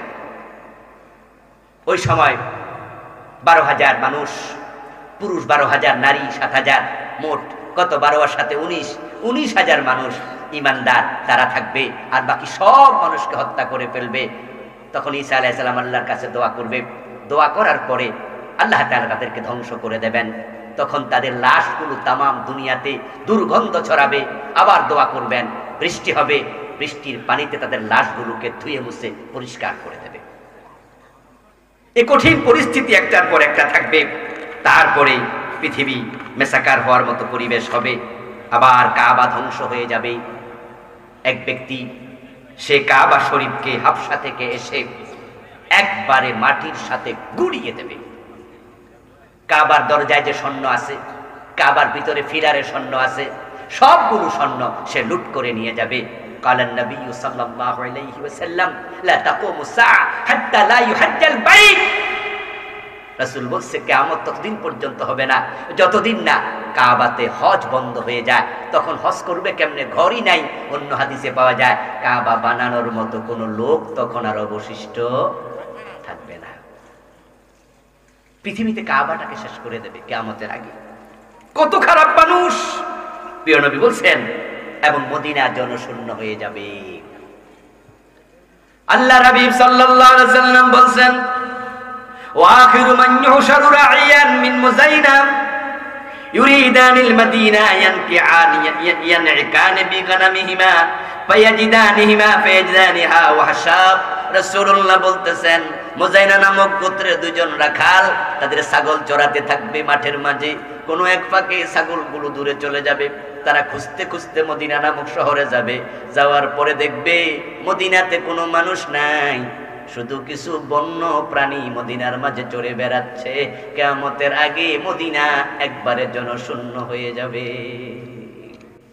মানুষের কোনো আগ্রহ থাকবে না কাবার প্রতি, আগ্রহ থাকবে না মদিনার প্রতি, অর্থাৎ সবগুলো মানুষ তখন দুনিয়ামুখী হবে। যেমন আমাদের দেশেও তো এমন কিছু লোক আছে, কিছু টাকা হলে ব্যাংকক চলে যায়, কিছু টাকা হলে সিঙ্গাপুর চলে যায়, জীবনে হজ করতে কাবায় যায় না, এমন কিছু মুসলমানের সন্তানও আছে না? তখনকার মানুষগুলো এত খারাপ হবে, তারা মদিনার দিকে আর যাবেই না, মক্কার দিকে আর যাবেই না। সর্বশেষ দুজন মানুষ মদিনায় যাবে, গিয়ে তারা দেখবে মদিনা শুধুমাত্র ওয়াহশা বন্য প্রাণীতে থেকে আছে, ছেয়ে আছে। বিল্ডিং গুলা থেকে হয়তো শিকালের আওয়াজ শোনা যাবে, শিয়ালের আওয়াজ, সেখানে পাওয়া যাবে বিড়াল, সেখানে পাওয়া যাবে বন্য প্রাণী। মদিনার আশেপাশে কোনো মানুষের বসতি আর থাকবে না। আল্লাহ তাআলা তখন দুনিয়াকে মেসাকার করে দেবেন, আর ইসরাফিল আলাইহিস সালাম সিংহা মুখে নিয়ে অপেক্ষা করছেন। ওই সময় আসার আগেই আমরা তওবা করতে চাই, ভালো হতে চাই। আল্লাহ তাআলা আমাদের সকলকে কিয়ামতের এই আলামতগুলো থেকে শিক্ষা নিয়ে ঈমানকে স্ট্রংলি আল্লাহ তাআলা আঁকড়িয়ে ধরার তৌফিক দান করুন, বলি আমিন। প্রিয় ভাইয়েরা, আমরা দোয়ার দিকে যেতে চাই, একসাথে দোয়া করে বিদায় নেব ইনশাআল্লাহ। যে বইটির কথা আমি বলেছি, ওহীর আয়না পরকালে বইটি স্টেজে আছে। আপনারা যারা নিতে চান ইনশাআল্লাহ, আমার লেখা মোট 7টা বই আছে, আপনারা স্টেজ থেকে সংগ্রহ করবেন, এই আহ্বান রাখছি। ছোট্ট 2টা প্রশ্ন আছে, জবাব দেব। রুকু থেকে উঠে প্রত্যেকবার সেজদায় যাওয়ার সময় প্যান্ট পায়জামা উপরের দিকে টেনে তোলা কি নামাজের ক্ষতি হবে? 2 হাত দিয়ে বারবার কাজ করা ঠিক নয়, 1 হাত দিয়ে করবেন। 2 হাত দিয়ে যদি বারবার কোনো কাজ করে এটা আমলে কাসীর হয়ে যায়। আমলে কালিল হলে নামাজের ক্ষতি হয় না, আমলে কাসীর হলে নামাজের ক্ষতি হয়। এজন্য যদি প্যান্ট আপনার তুলতে হয় তাহলে আপনি 1 হাত দিয়ে করবেন। আর বারবার কেন করতে হবে এটা? যদি করতে হয় 1 হাত দিয়ে করবেন, আর 2 হাত দিয়ে করলে সংক্ষেপে সামান্য সময়ের ভিতরে করবেন, অসুবিধা হবে না ইনশাআল্লাহ। প্রস্রাবের পর একটু অপেক্ষা না করে সাথে সাথে পানি ব্যবহার করে পবিত্র হওয়া যাবে? এটা ব্যক্তির উপর ডিপেন্ড করে। বয়স যখন বেড়ে যায় তখন প্রস্রাব আস্তে আস্তে নির্গত হয়। ইয়াং মানুষ প্রস্রাব করার পরে 30 সেকেন্ড 1 মিনিটে প্রস্রাব ঝরা শেষ। কিন্তু যখন বয়সটা আস্তে আস্তে বাড়বে, এমনও হয় প্রস্রাব করার 1 মিনিট পরেও টিস্যুর মাঝে দেখবেন যে প্রস্রাব এখনো আসতেছে। তাহলে মাসআলাটা হলো প্রস্রাব ঝরার সাথে যাদের প্রস্রাব নির্গত হতে সময় লাগে তারা অবশ্যই পানি ব্যবহার করবে। প্রস্রাব নির্গত হয়ে গেছে, নতুন করে বের আর হচ্ছে না নিশ্চিত হওয়ার পরে। এখন যদি কারো একটু বেশি সময় লাগে, একটু বেশি পরে পানি ইউজ করবে। যাদের তাড়াতাড়ি প্রস্রাব নির্গত হওয়া শেষ, সে তাড়াতাড়ি পানি ইউজ করবে। 40 কদম হাঁটার সাথে কোনো সম্পর্ক নাই। 40 কেন 80 কদম হাঁটার পরও দেখলেন এখনো প্রস্রাব টিস্যুর মাঝে পড়ে, তাই বলে কি পানি ইউজ করা যাবে? এখনো তো প্রস্রাব আসছে। এটা সম্পূর্ণ নির্ভর করবে ব্যক্তির প্রস্রাব ঝরার সময়ের সাথে। ইয়াসআলুনাকা কান্নাকা হাফিয়ুন আনহা কুল ইন্নামা ইলমুহা ইনদাল্লাহি ওয়ালাকিন্না আকসারান নাসি লা ইয়ালামুন। قال النبي صلى الله عليه وسلم إن من أشراط الساعة أن يرفع العلم ويكثر الجهل ويكثر الزنا ويكثر شرب الخمر ويقل الرجال ويكثر النساء حتى ل50 امرأة القيم الواحد أو كما قال النبي عليه الصلاة والسلام সকলে মেহেরবানি করে দুরূদ ইব্রাহিম পড়ুন আল্লাহুম্মা সাল্লি আলা মুহাম্মাদিন ওয়া আলা আলি মুহাম্মাদ কামা সাল্লাইতা আলা ইব্রাহিম ওয়া আলা আলি ইব্রাহিম ইন্নাকা হামিদুম মাজিদ আল্লাহুম্মা বারিক আলা মুহাম্মাদিন ওয়া আলা আলি মুহাম্মাদ كما باركت على إبراهيم وعلى آل إبراهيم إنك حميد مجيد اللهم صل وسلم وبارك عليه চানগাছা পশ্চিম পাড়া জামে মসজিদ কমিটি ও এলাকার যুব সমাজ কর্তৃক আয়োজিত আজকের এই চমৎকার তাফসীরুল কোরআন মাহফিলের মুআজ্জাজ মুকাররম সম্মানিত সভাপতি জনাব মুহতারাম আলহাজ আব্দুল কাদের কন্ট্রাক্টর সাহেব, প্রধান অতিথি মুহতারাম আব্দুস সালাম চেয়ারম্যান সাহেব, এতক্ষণ পর্যন্ত আমার পূর্বে কোরআন এবং হাদিস থেকে চমৎকার কণ্ঠে আমাদেরকে আলোচনা শুনিয়ে উজ্জীবিত করেছেন বর্তমান সময়ের সারা জাগানো আলোচক, আমাদের কুমিল্লারই কৃতি সন্তান, বিশিষ্ট মুফাসসিরে কোরআন কারি আব্দুল কাইয়ুম মিয়াজি সাহেব। আল্লাহ তাআলা ভাইয়ের কণ্ঠকে আরো দারাজ করে দিন। আলোচনা উপস্থাপন করেছেন মুফতি কাউসার আহমদ সাহেব। মঞ্চে উপবিষ্ট আছেন দারুল কোরআন মডেল মাদ্রাসার সম্মানিত প্রতিষ্ঠাতা চেয়ারম্যান মুহতারাম মাওলানা শফিকুল ইসলাম ভাই সহ উপস্থিত অন্যান্য হযরত উলামায়ে কেরাম, ইসলাম প্রিয় তাওহীদি জনতা, পর্দার অন্তরালের সতী সাধবী, সম্মানিত মা ও বোনেরা, আমার দিনী ভাইয়েরা, আপনারা কেমন আছেন? আলহামদুলিল্লাহ, আমিও ভালো আছি। আল্লাহ তাআলা আমাদের সকলকে ভালো রাখুন, সুস্থ রাখুন। আল্লাহ যতদিন আমাদের বাঁচিয়ে রাখবেন, আল্লাহ আমাদেরকে ঈমানের সাথে রাখুন। আল্লাহ তাআলার পবিত্র দরবারে লাখো কোটি শুকরিয়া জ্ঞাপন করছে যে মহান মনিব অত্যন্ত মেহেরবানি করে কোরআনের এই মাহফিলে আমাদের সকলকে হাজির হওয়ার তৌফিক দিলেন, যিনি দয়া করে আমাদেরকে সুস্থ রাখলেন, পবিত্র কোরআনের কথা বলার মতো, শোনার মতো কোরআন মুখী হৃদয় দিলেন। এই সব নিয়ামতের মালিক কে? এজন্য আমরা আলোচনার শুরুতে মন প্রাণ উজাড় করে অন্তরের সবটুকুন শ্রদ্ধা এবং ভালোবাসা দিয়ে আমাদের মনিব আল্লাহ তাআলাকে শুকরিয়া জানাই, কৃতজ্ঞতা জানাই। সবাই মিলে জোরে জোরে একবার কালিমাতুশ শুকর পড়ি, আলহামদুলিল্লাহ।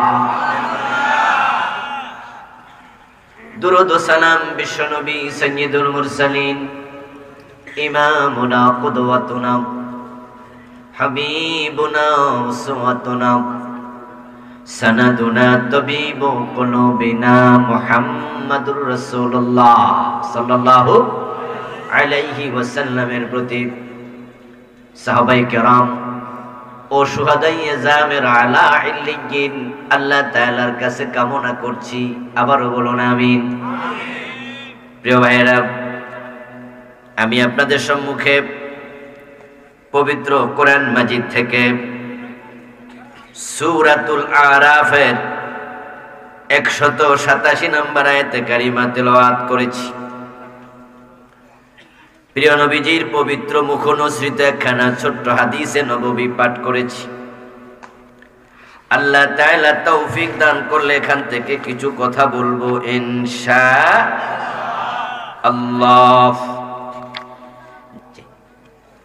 আর কোনো কথা আছে ভাই?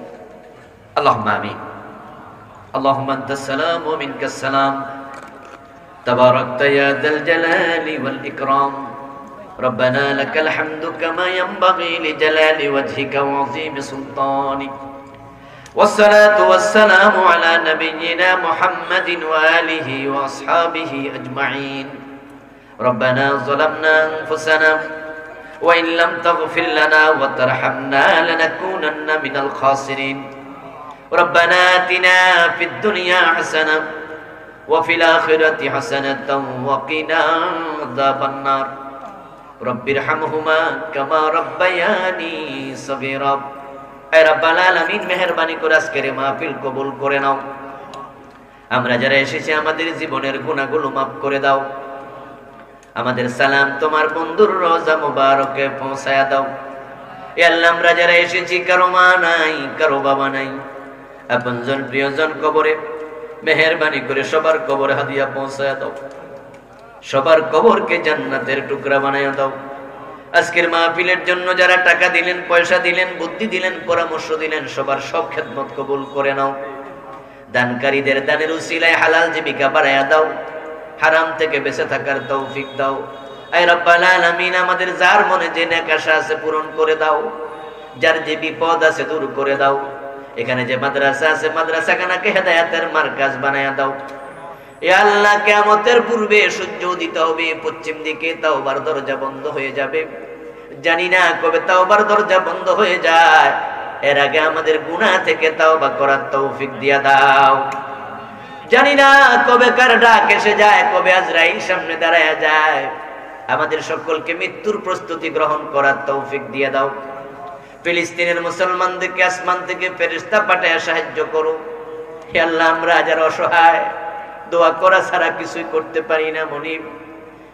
ফিলিস্তিনের মুসলমানদেরকে তারা পাখির মতো মেরে ফেলতেছে মনিব, তুমি তাদের জিম্মাদার হয়ে যাও। ফিলিস্তিনের মুসলমানদেরকে স্বাধীনতা দিয়ে দাও। মসজিদে আকসাকে আবার মুসলমানের হাতে ফিরাইয়া দাও। ইসরায়েলের ইহুদিদেরকে তুমি আসমান থেকে গজব নাজিল করে ধ্বংস করে দাও।